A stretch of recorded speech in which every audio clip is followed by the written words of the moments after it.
Thank you for tuning in to Just Daphne. I have my cousin with me again, and we are going to talk about ignorant investments. So, this is Ashley. Hello, everyone.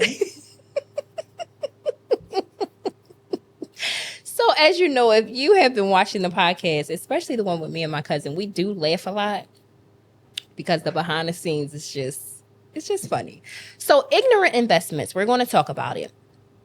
So it came to my mind when I thought about when I was on the dating scene.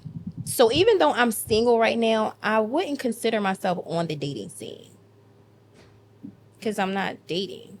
But I'm just thinking about dating men and how in the past, men would make their situation seem so like they are a slave. It's like, oh, my girlfriend, she doesn't clean, she doesn't cook, she doesn't wash clothes, she doesn't do this. Meanwhile, girl on her knees cleaning baseboards, washing clothes, cooking every day. And then we like, oh, she doesn't? Come over here, baby. Let me cook you some rice and beans, some steak, and some broccoli. Like, why do we fall for that? Like, That what meal, inside of us? that meal was very specific.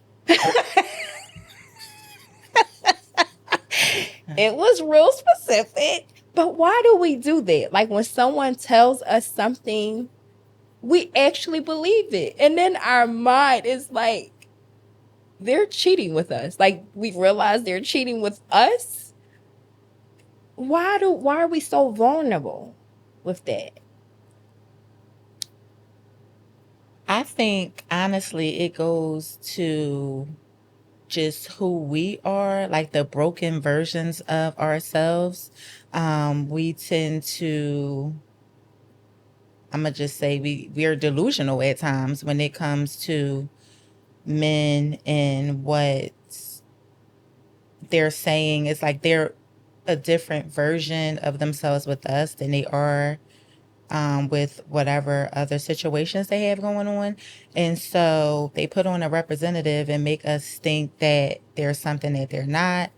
Um, and so we fall in love with a dumbed down version or a watered down version Mm-hmm. of the man. I think that's kind of where it starts. Mm-hmm. Um, And then, sometimes once you fall in love, or I wouldn't even really call it falling in love. I think most times it's infatuation or Mm-hmm. it's just all out lust. Mm-hmm.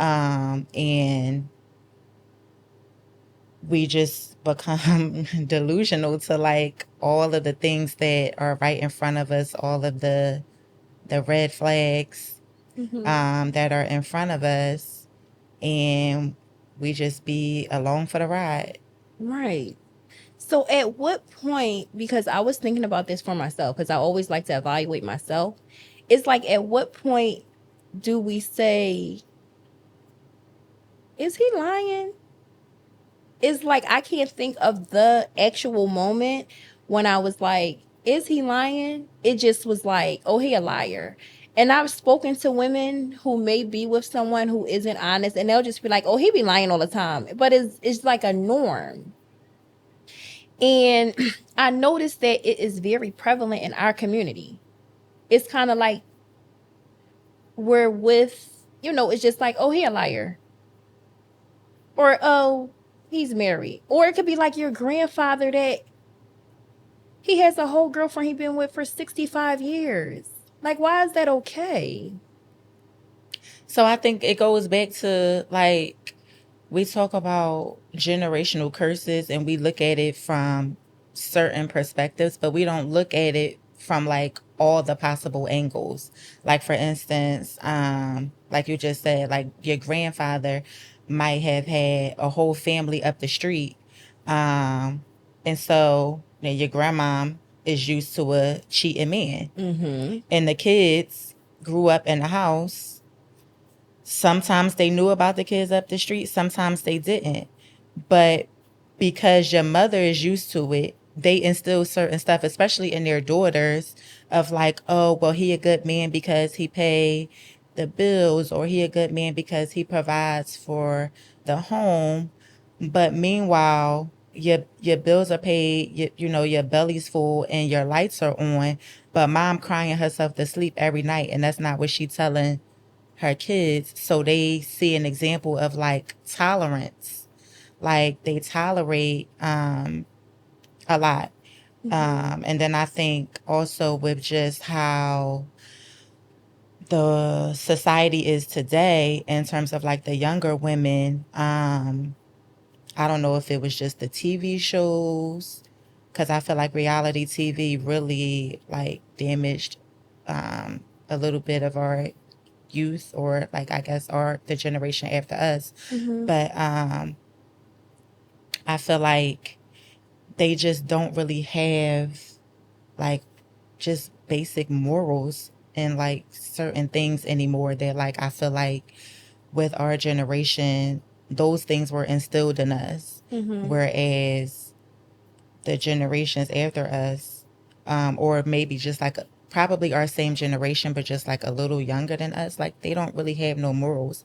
So like they're really out here just like, oh, I know he a cheater, or I know I mess with these specific number of men or whatever, but oh well, because I gotta get it how I can get it. And I think that's another piece to it too. It's like a lot of women, they are like looking for something. So, they might have come from like, a childhood that like wasn't so great. And so it turned them to the streets. So they became real promiscuous at an early age because like they might have had to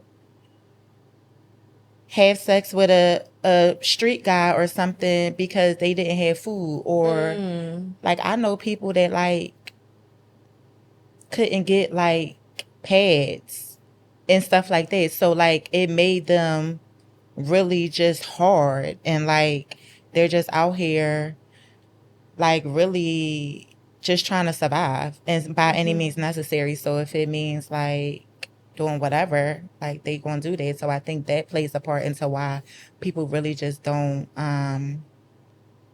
they just don't really care. Like the morals aspect of it is just non-existent today. And that's funny that you said that, because it's like I know people like that too. They don't have the means, so they do these things to get by. But the part that I'm like really confused about is I understand when people don't have the means and they do what they need to do to get by, because that's the tools that they were equipped with from their parents or their caregivers. But it's like once you have a baby out of a situation where you couldn't get by and you're doing whatever you want to do. So you realize that that person wasn't for you, you have a baby. Then you do it again. But no marriage is involved. You just keep repeating it. So next thing you know, you're like under 30. You have 5 children. There are 5 different dads, or even 3 different dads, and you're back on the hunt. Like, I'm outside. That's what the kids say. I'm outside again. Like, what are you looking for? Another baby? Or are you looking for somebody to now take care of you plus 5? And you just settle? But sometimes I don't necessarily think that every person in that situation is looking for somebody to take care of them. Because I do know, like, our Black women, we are like the fastest growing demographic of like entrepreneurs and things of that nature. So they even, being a single parent, it instills something in you that like you want to do better. But I think also like that aspect of like when they're looking for somebody or they're back on the prowl, so to speak, I think it's more so a lack of self-love, or like they want to be validated in a way of like, how they say like you're looking for love in all the wrong places. Like I think that's a bigger dynamic than what people speak of. Like they try to make it seem like it's all about money, but let's be honest, like these women out here are getting money. So it's not all about money. Like, it gotta be something else. So what is it in you that's broken, that's making you, well, causing you to make these irrational decisions? So I think that's like a part of it. Like, I know for myself personally, I know that I was a woman that was like out here, like literally just looking for validation from men. Like, I never had to ask men for money. Like, I don't even, to this day, I don't know how to do it. I be like panic, like frantic, like, let me see if he gonna say, like, what, girl? Like, I don't understand. Like, so I know for me, like, it wasn't all about money. Like, I just was looking for something else. Like, I was looking for validation. I was looking for love when I really didn't love myself that well. So to me, I think people put more focus on like, oh, she only want money, and it really don't be that. Yes, because me dating and being with men, because my dad was a huge provider, I always compared it. Like, if he can't do what my dad can do, then what are we doing here? Or I remember one specific time I asked somebody for something and they said no. And I called my dad in front of him and asked my dad, and he said yeah. And after I hung up, I just was like, I really don't need you to do anything. Like, I can get what I want from my dad. So it's kind of like, what's the purpose of you? Because my mouth was I was a little harsh, I think, with men, because I feel like the way my dad raised me, like, some people may look at it like, he said what? He told you what? He like kind of, because I was not street, like my mom was strict. So my dad would say things and he'll be like, these ninjas ain't, this is what they talk about at the barbershop. So if you gonna be out here doing this stuff, what are you doing? You better not come in here with a wet behind and an empty pocketbook. Like, what you just giving it up? So it's like conversations like that is like, dang. And sometimes I would be like, Daddy, that's like a bit much. Like, I really like him. But then when you look back, you like, okay, really like him. Why? Why? Like, why do you really like him? Like, and then you go back to my type. Tall, darky, long beard, fluffy pock. It's not my type anymore. But, your type is like, when you are, like, I'm in my 40s now, and I don't feel like I'm dating. I'm just single. And my type, I'm struggling right now because it's like, I want my type. Tall, darky, long beard, fluff pocket. All sons, dad, no sisters, no daughters. Used to be a drug dealer, but now he's a man of God. Well, that took a turn. But then, on the other hand, it's like, God, I'm talking to God. I'm like, God, I know you want me to be with a man of God, but, and I have to say this, and this is going to cause an uproar, and I'm ready for it. When I'm in church, and I'm not just saying like my church, like when I'm visiting churches and just like looking at things, I don't know what their sexuality is. And if I don't know what your sexuality is, it's never going to work, because I'm going to be like, do he like women? Do he like? So now I am really blunt. Like, that's one of the questions on my list. What is your sexuality? Like, what do you like men? Do you like women? Because I feel like all of this, like, down low, and I didn't know, because you didn't ask. Like, even though they say, oh, they should be honest, but if you don't ask, it's that's like, their argument. You didn't ask. Right. Yeah. I think it's, what do they call it? Like, a lie of omission or something like that. Yeah. But I do agree with that in terms of like when you're in the church, and not for nothing, it just seems to be kind of like a stomping ground for homosexuality. And don't eat me up in the comments because I'm not for it. Okay. But it is. And I get where you're coming from with that. And I do see where you're saying like, oh, well, you didn't ask. But I do feel like you're not going to find your man at the bar either. No, you're So, not. like, No. Mm-mm. No. I'm not going to say I'd rather a soft man from church than like a murderer from the bar. But, and like, that was just like an extreme example. But like, there has to be a balance. What? Why you gotta be a murderer? No. I don't know. Should I change it? But no, I know exactly what you're saying because I don't know. I think it's just the world we live in. Like, I'm confused. That's why I'm really patiently waiting for JWJ to come get me. Like, and everybody looks at me like I'm crazy. Ash, they really do. But just reading that book,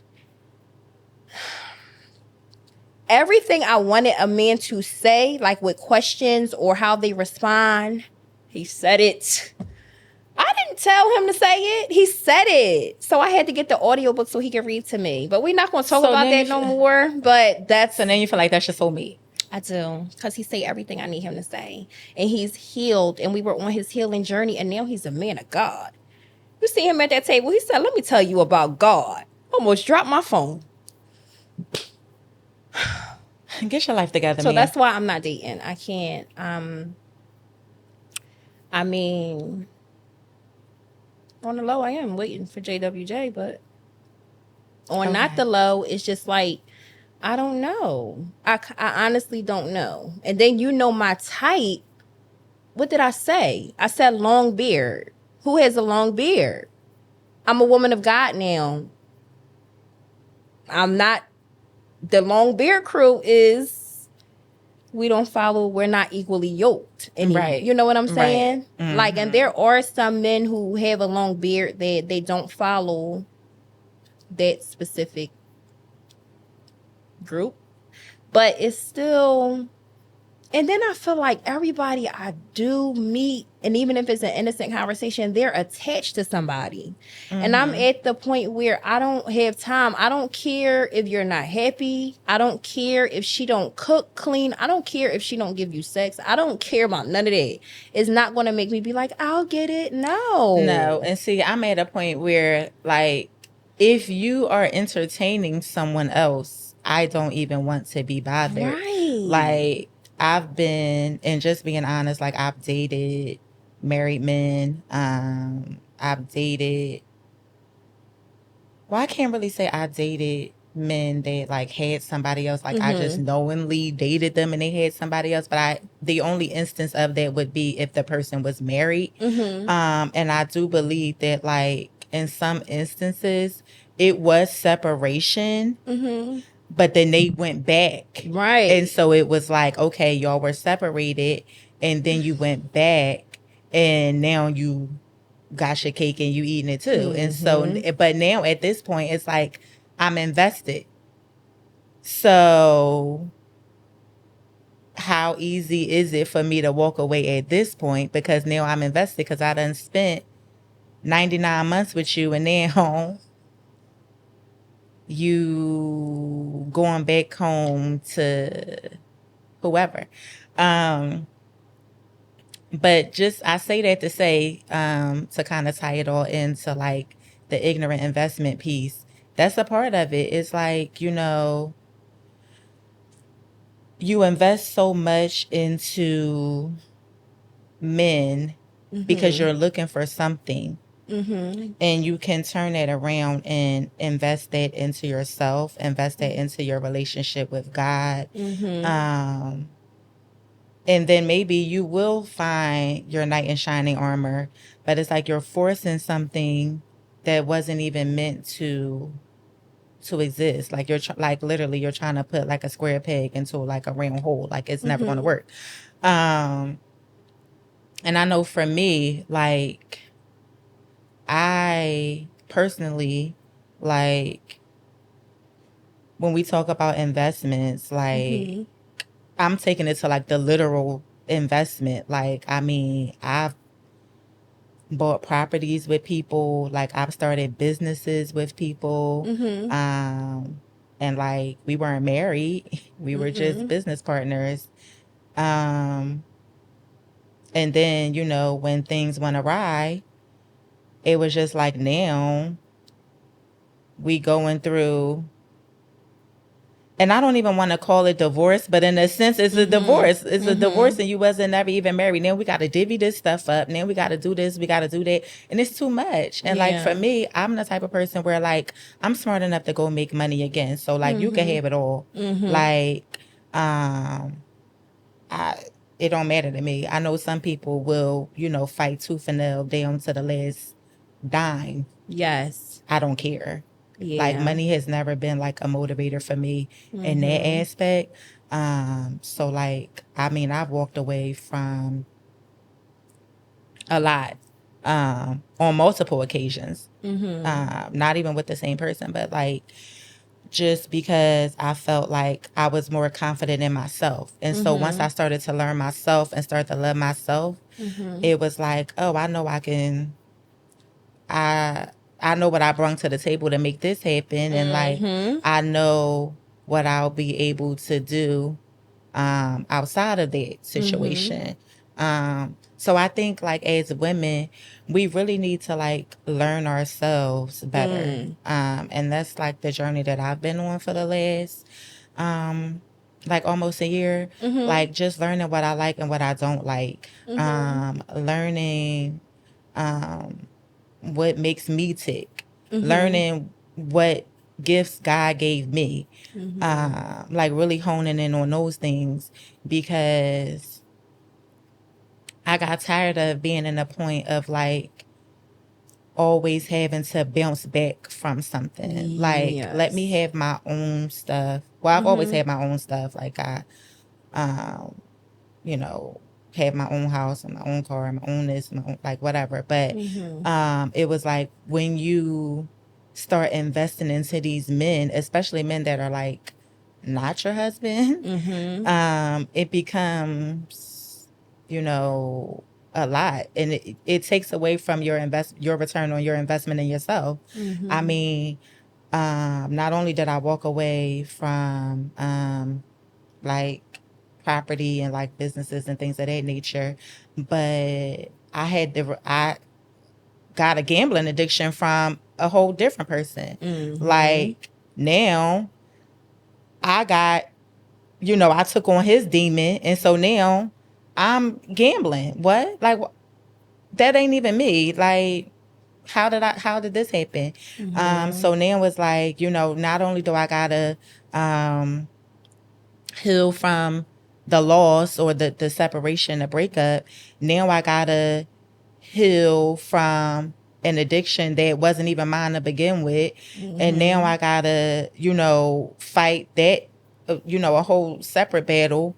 So it's like we deal with a lot for the sake of what Mm-hmm. we quote unquote call love. And it Mm-hmm. really don't be that. Like for me personally, I feel like is lust. And then when you are going through the healing journey of it and you Mm-hmm. realize like, dang, I don't even really think now that I know me, I don't even think I loved that person. Like, was that Mm. love? Because I know how I love myself now. Mm-hmm. So how was I saying I love you to or I love you too to that situation? Like that couldn't have possibly been love. Mm-hmm. Um So it just puts like another perspective on the whole situation.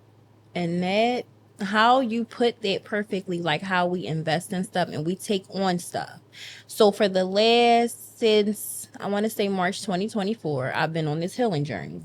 And for the first couple months, I was like no good to nobody. Like, I was just depressed because I was just like, how did you allow yourself to get in a situation with someone that added no value really to your life? And the more and more I, got on this healing journey, I'm like, all these traits I picked up. So it's like the bum traits, like trying to snatch every little bit of money for, you trying to work this and do that for little crumbs. You're sweating and just busy for nothing. You're just like, now you a hustler, but not illegally, but it's just like, now when did I become a hustle man? Or you're shopping at certain places where, why are you doing it? Not even for clothes, but it's just like when you start buying off-brand cereal, stuff like that. And it's like, in addition to the healing I have to do, because we're healing the stuff within that we didn't know we had. Now you got to heal from the stuff you gained from sleeping with this person, because all of their stuff is now inside of you, and you have to get rid of it, and all of their ways, and like angry. Like, I never was an angry person. Like, I might get mad or something, but anger, like, I was like never, rage. I never was that type of person. Or now I'm robbing Peter to pay Paul, or I'm this bill, long as I'm not 30 days late, it won't be on my credit report. Like, when did I start thinking like that? And it's like, we don't understand that when we're sleeping with these people, we're taking it on. And I realized that when I started sleeping with someone who I thought I knew, and every time I would sleep with him, I would be so depressed. And one day I asked him, like, are you depressed? And he was like, no, I ain't depressed. I feel good. But in my head, I'm like, your mother abandoned you when you were younger. And you don't have a relationship with your family. And you're not depressed? So it's like, he probably don't even realize it. He had the best sex in the United States, but it's like, now I'm depressed after I sleep with you. And we don't pay attention to stuff like that. We take on their traits in ignorant investments. Now we act like them. We talk like them. We think like them, and stuff don't even make sense. And you now thinking it, and you're like, what? How, when you think back, you're like, why did I think? Like, why am I doing it? That just brung something up out of me, because I remember, like, specifically when you said, like, your mother abandoned you. Like, I was dating somebody, and he had the same thing. Like, his mother dropped him off at a group home and like left him there. And then he ended up being adopted by a white gay man. And he, to me personally, I truly feel like he hates Black women. Like, the things that he would say, especially towards like the end of our relationship, it was just like, you don't even like me. Like, what am I doing? Like, you clearly, like, the things that you say out your mouth lets me know that we will never be, because you literally don't like me. I'm a Black woman, a Black mother. You have mommy issues, clearly. Not only that, being adopted by a white gay male, that brings a whole nother dynamic into the fold. So it's like, and then like most men of a certain age, and most Black men of a certain age, he was incarcerated. So now you're around men, and now it's like, when I have a conversation with you, I feel like you praising men and you're demoralizing women. And I really felt it. And it was like, yeah, I can't, like, what am I doing here? And it got to a point where we were not even, like, we weren't intimate anymore. Like, nothing was working, but we were friends. So it got to a point where it was just like, oh, like, I'm cool with you dating somebody else.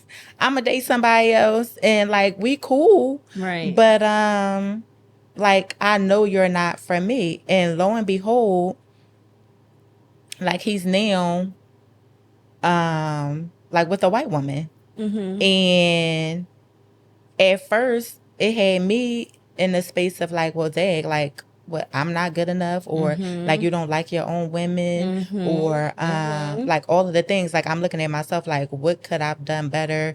What didn't I do? Like this, that, and the third. And then I had to sit back and think like, wait a minute, because it clearly is not you. Like these traits and these, like all of those things was already in him. You could tell by the conversations that you guys were having.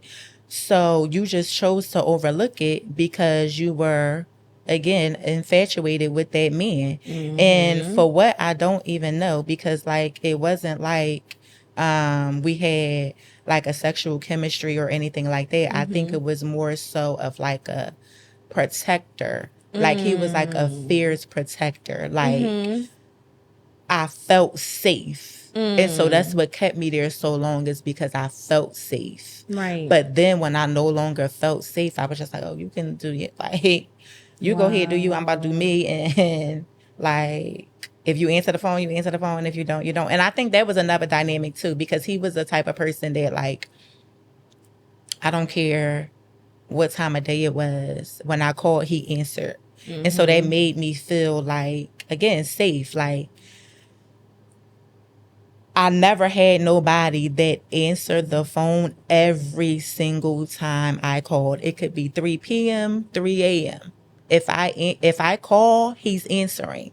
So it gave me that attachment that I was looking for. And then because of that attachment, I took on all the other stuff that I knew was not even mine to take on, because like, oh, we bonded now, because he keep answering. So he must, he must care. He must like whatever. And then it was just like, but then when I sat back and looked at all the aspects of the relationship, I was like, girl, what? Y'all argue every day. The sex is deplorable. He ain't got no money. He don't have a okay relationship like that with my kids. Like he favored one kid over the other. So it was like, why am I here? Like, girl, you can have him. I'm good. And so that's, again, like, I think I had to really, really start to love myself to be able to replace whatever was causing that attachment with my own self-love. And then once I did that, I was like, I'm good. And self-love couldn't be hard, because I think a lot of people are like, when we see other women and they look confident, like what I've noticed is the most dressed up woman is the most like they're insecure. Absolutely. And it's like they do all of these things, all of these designers, all of this makeup, all of this stuff, because they honestly don't have self-love, and they're always looking for the next thing to fill that void. And just on the healing journey, you think of all the things that you really like, the things you might not like about yourself, the things you need to work on. And some people really can't sit with yourself and heal. Yeah. So they just hop from situations, hop to men, hop to jobs, start different businesses. And it's like, I was looking at this woman the other day. I'm not going to say what she do, because everybody probably would know what I'm talking about. And she always looks sad. Like, it's like every time I go to one of her establishments, she always looks so depressed. And honestly, last time I wanted to give her a hug and just say it's going to be okay, but you need to start your healing journey, because apparently success is not filling that void that you have, because you always, and I know it is stressful, like running businesses, but every time I see you. You look sad, and you only smile when I see you on social media. So it's like, what are you chasing? What are you? And you're invested in this, but you're not invested in yourself. Right. And even when it comes to our spirituality, it's like we be so invested into the world that we don't be invested into God. We don't trust Him, but we'll trust that married Henry gonna come and save us, but we don't trust that God is who He is and we're waking up every day. It just reminds me of like in the Bible when they're like, Jesus is not who He is, and He got to do all this stuff to prove a point, right? And still, oh no, that's not, no.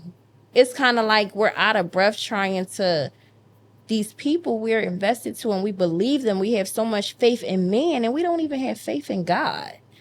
Like when I'm like, oh, I'm not working anymore. I don't feel like going back into the classroom. It's like people are like, what are you going to do for money? And it's like the people who asking me, it's like, you have more faith in man and money than you do in God. Like, I don't understand it. Why don't we invest in our faith in God? Right. I think so. Faith is like a touchy topic. I don't want to get too deep into it, but I feel like a part of it may be they have more faith in man because it's tangible. They can see it, they can touch it, right? But with God, like it got to be in you. Like it's not, you can't reach out and touch Him. He's not going to hand you personally, the gifts, the money, the this, the that, right? Right. So it's like, because He's not tangible, people don't necessarily believe or have faith. But it's like, I guess I would say it would be easier for some folks to believe in man versus God. Just from that aspect, I know with myself, like I grew up in church, so and not to say that like my relationship with God is like hunky dory, but it took me a while to get there. Because when you're younger and you're like influenced by so many different things, sometimes, and I'm gonna be honest, sometimes God be the furthest thing from your mind. Until you in a jam and you like, Jesus, if you get me out of this jam, right, I'll never do that again. And then that's when you're calling on the Lord. But you don't have a relationship with Him. So it's like once you start to build that relationship, you start to see things so much differently. Like my discernment now is like, oh, if I feel any sense of that's not right. Like I'm not going that route. Like, and I have to differentiate between the two, because sometimes it's just my own personal fear. And sometimes it's like God protecting me from this particular thing. And like, I have to decipher which is which. And so that's why you need to have that relationship with God, because without it, how do you determine what's the truth? Like, yes, there's so many instances in the Bible where people did these miraculous things, and it doesn't say that they weren't scared, right? But they did it. Like they were obedient and they did it. And I think that's where I am now. I'm at the point where like the healing is still happening and this and that, but like I'm more focused on the obedience part of it. Yes. Like doing it afraid, like investing in myself, because it's not that I don't have the knowledge. Yes. Like, it's not that we're like, we have like multiple degrees and like, and not that a degree is everything, but like, I know that I have the knowledge to do certain things, but what's holding me up is the fear. Yes. Like I've had like conversations with people and I see like even people like,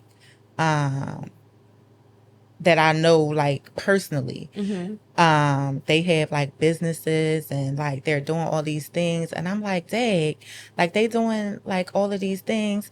And the comparison starts to creep in because I'm Yeah. still human. So I'm like, well, dang, how they do this and I can't, but it's just like, no, they took the chance on themselves. Like, they might have been scared, but they did it. And I think that's the part for me is like, I have to overcome that fear and like really believe in not only God, but believe in myself that I'm able Yes. to like just invest in me. Yes. And it's crazy because like I've personally been a woman that like some of the men that I was dating or whatever, like I was like wholeheartedly investing in these men. Like, not even just like, I'm not a gatekeeper. So like I give out information. And sometimes like even for like a prime example of like, okay, I'm in real estate.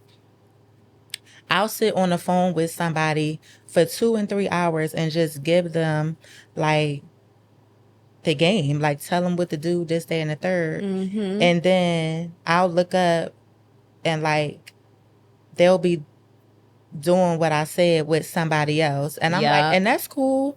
Like, no, you didn't have to use me and I like whatever. Because 9 times out of 10, you did that because it ain't gonna work out for you. Basically, Yeah. like, okay, you did that, cool, Right. whatever. Right. But you might like behind closed doors, you probably really suffering.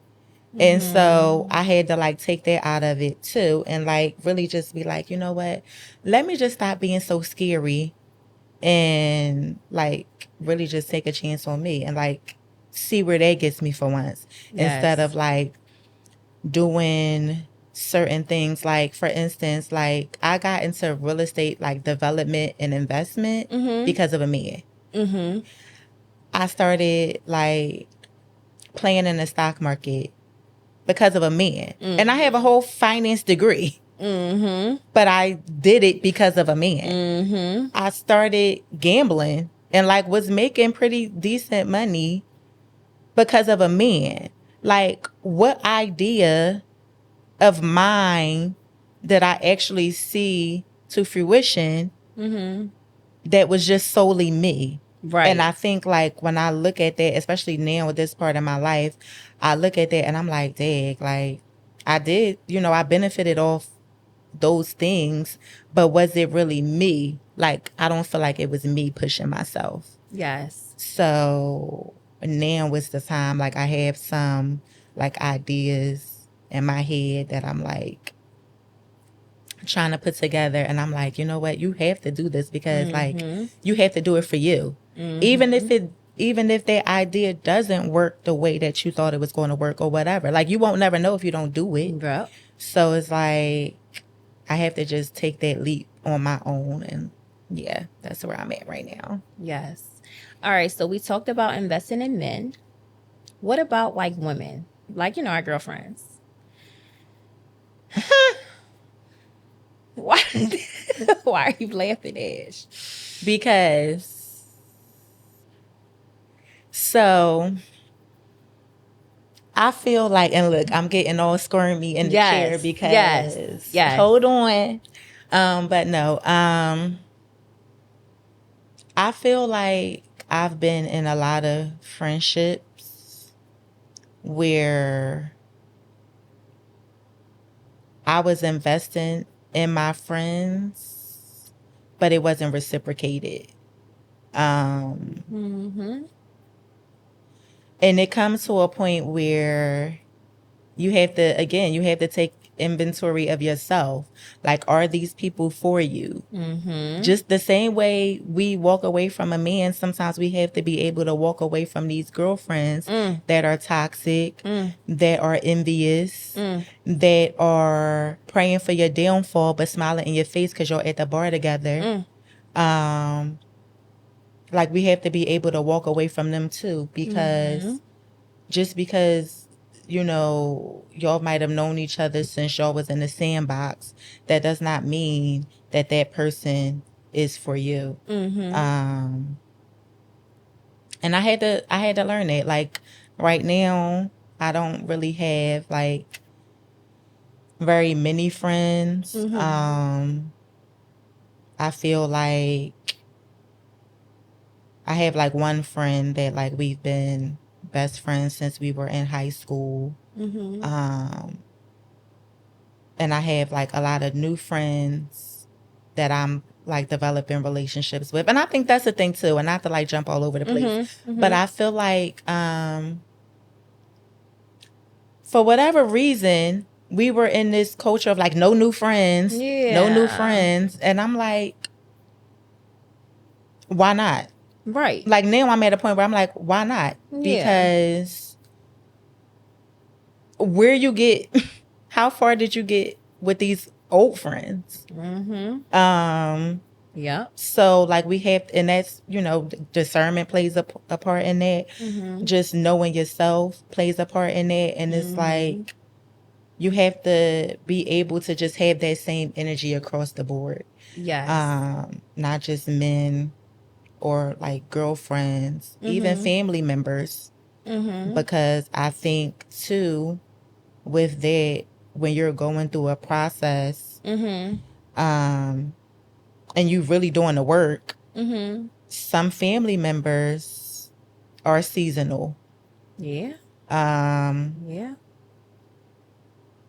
You know, I won't get too much into like even like mine and your relationship or like relationships with some of my other cousins, but you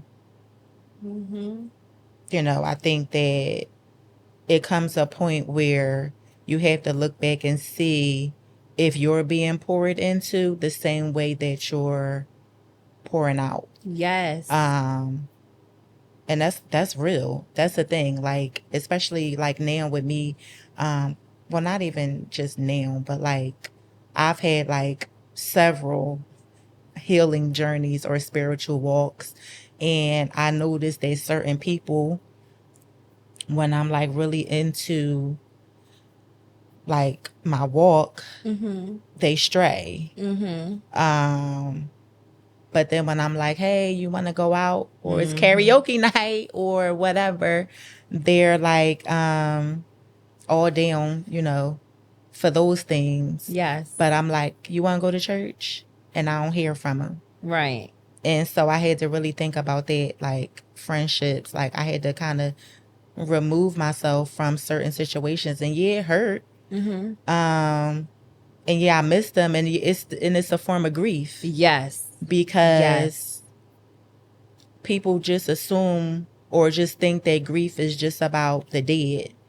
And no, like a lot of times grief is even harder when the person is still here. You know what I mean? So I think that is something that should just be looked at more when people are really taking inventory of themselves and the people that they have around them. Definitely look at, you know, what they bring.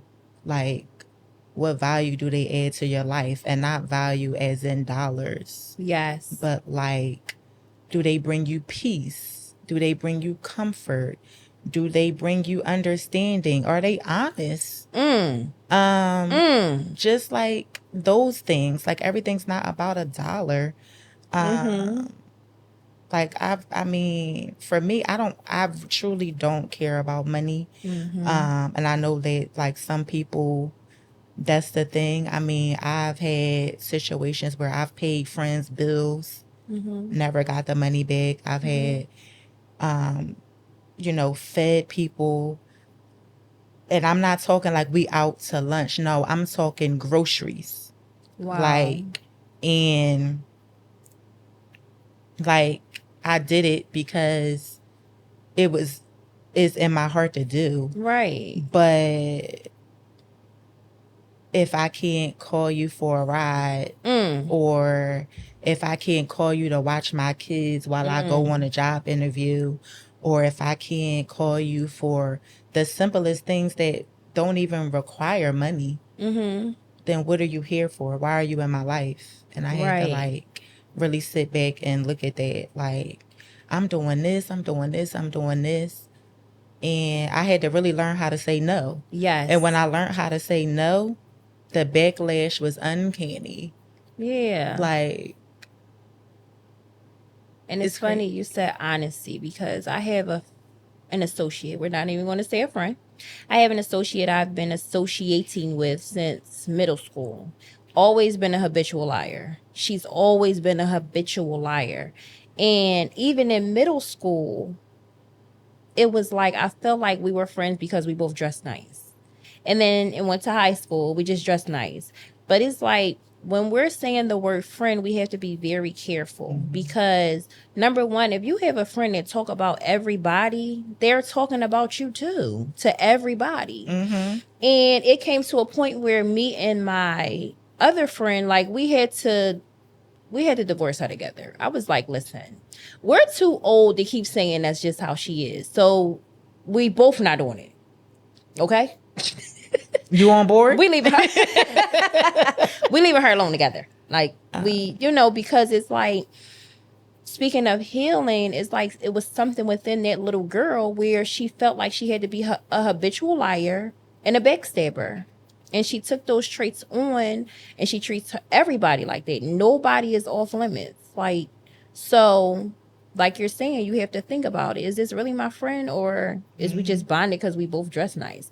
Or if this really my friend, or are we friends just because we've been friends for so long? And I think it feels good. Is this really my friend, or is she just my friend because we go out and drink together? Yeah. We go out and party together. Right. Like, those things, they have weight, and we don't give them weight. Yes. Until we start to see like how weighed down we really are. Yes. Like, yes. When you realize that, it's like, oh, all right, I need to like really, really sit back and be like, this ain't for me. Yes. And I mean, and I'm like dorky with it. Like, I will make a list. Pros, cons. And I'm talking about writing them out. Writing it out better than I write out my own bills. Okay? Yeah. Like, I had to really, really get to that point, because it's like, I'm struggling.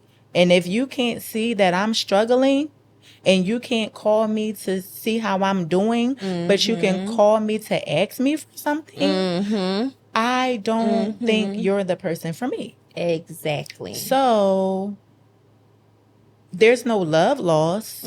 However, I have to be over here for a minute, because I have to work on myself, because you're not helping fix me. Right. Can't nobody fix me but the Lord and myself. And so, yeah, the walk ain't always pretty. It's not. It's very lonely. It's very isolating. But it's also very enlightening. It's very freeing. And I just know, going into friendships, relationships now, I know what I'm not going to tolerate. Yes. Like, I have a friend that we've only been friends for 2 years. This girl has treated me better than some people that I have known for decades. Wow. We've known each other for 2 years. Wow. She doesn't miss a birthday for me or my children. She is so supportive. I mean, this girl brung flowers to my job. Oh. Like, flowers to my job in a card. Like, just like the little things. And it's just like, well, dag, I grew up with so-and-so for decades, because now I'm a certain age. And I'm like, I ain't even heard from this person in 7 months. Yes. So it's like, now I know like what to tolerate and what not to tolerate. And I think when you really start to make the right investments in yourself, that becomes clear to you. Yes. Yes. So I am going to wrap it up.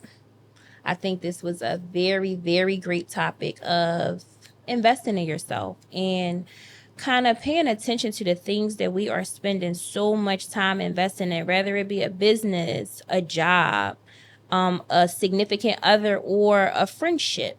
And we just have to be very mindful on the investment, things that we're putting out, and the return of our investment, things that we are taking in, and even those like character traits that are unfavorable that we don't want. And we're unknowingly taking them on. So, as always, I always say you have to learn how to sit with yourself, and it doesn't have to be after a trauma. Just sit with yourself. If you look back on your life and every single year you are connected to somebody, it's time to really sit by yourself and think about the things that you really want for your life. And let's take money out of the equation, because money does not fix everything. Yes, money can buy you, nice clothes and cars and houses, but it does not fix your internal. You can give a bum $1 million and it's still a bum with $1 million, is your mindset. So until next time, bye for now.